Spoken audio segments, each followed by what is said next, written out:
Who fought against apartheid? South Africa's freedom story.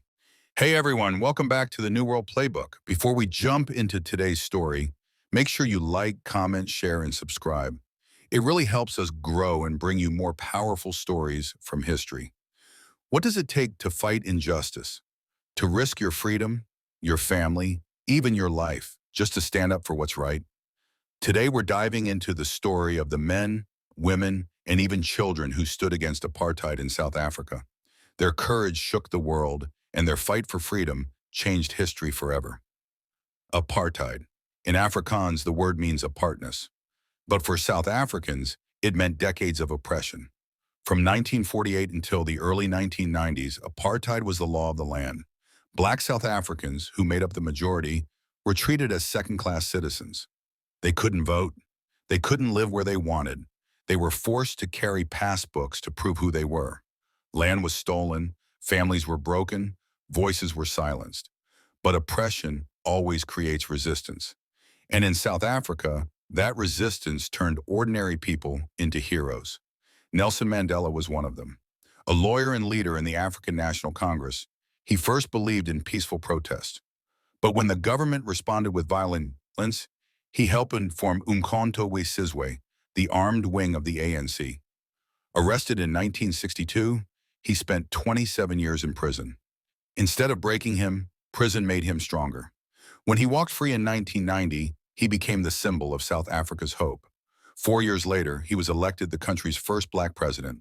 While Mandela was locked away, his best friend Oliver Tambo carried the fight abroad. As president of the ANC in exile, he traveled the world building support, pushing for sanctions and boycotts, and keeping the movement alive. Walter Sisulu, another ANC leader, was the man who recruited Mandela. He too spent decades in prison. His wife, Albertina Sisulu, carried on the struggle outside, leading protests and organizing communities. Together they showed that the fight for freedom was also a fight for family and dignity.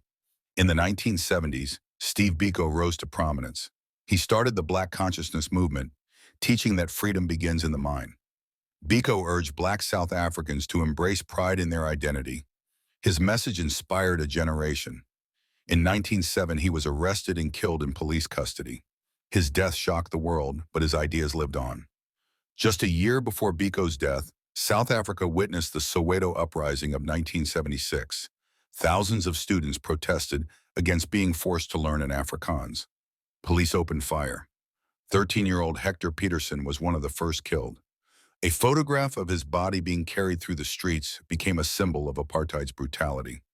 Another key figure was Hani, commander of Umkhonto we Sizwe and leader of the South African Communist Party. He was fearless and loved by the people.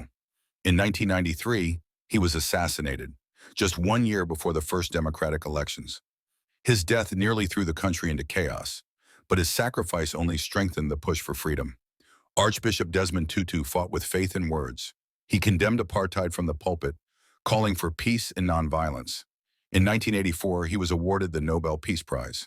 Later, he led the Truth and Reconciliation Commission, guiding South Africa toward healing. Winnie Madikizela-Mandela, Nelson's wife, became the face of resistance during his imprisonment. Bold and unshaken, she kept the fight alive when so many leaders were silenced. Journalist Ruth First exposed the crimes of apartheid through her writing. She paid with her life when she was assassinated by a parcel bomb.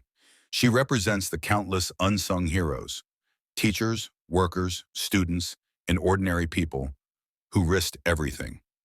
The struggle inside South Africa was powerful, but international solidarity made it unstoppable.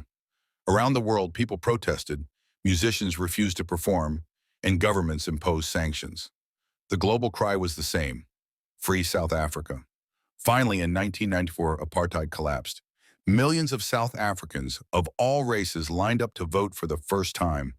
Nelson Mandela was elected president. The world celebrated the end of one of history's most brutal systems of oppression. The story of apartheid is more than South Africa's story. It's a reminder to us all that injustice can last for decades, but it cannot last forever. When people unite, even the strongest system of oppression can fall.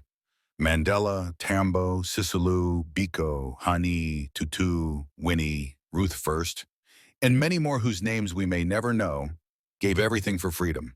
Their courage is the reason South Africa stands free today. Thank you for watching the New World Playbook. If this story inspired you, don't forget to like, share, subscribe, and leave a comment. Tell us which of these heroes inspires you the most. Until next time, keep learning, keep questioning, and keep rewriting the playbook of our world.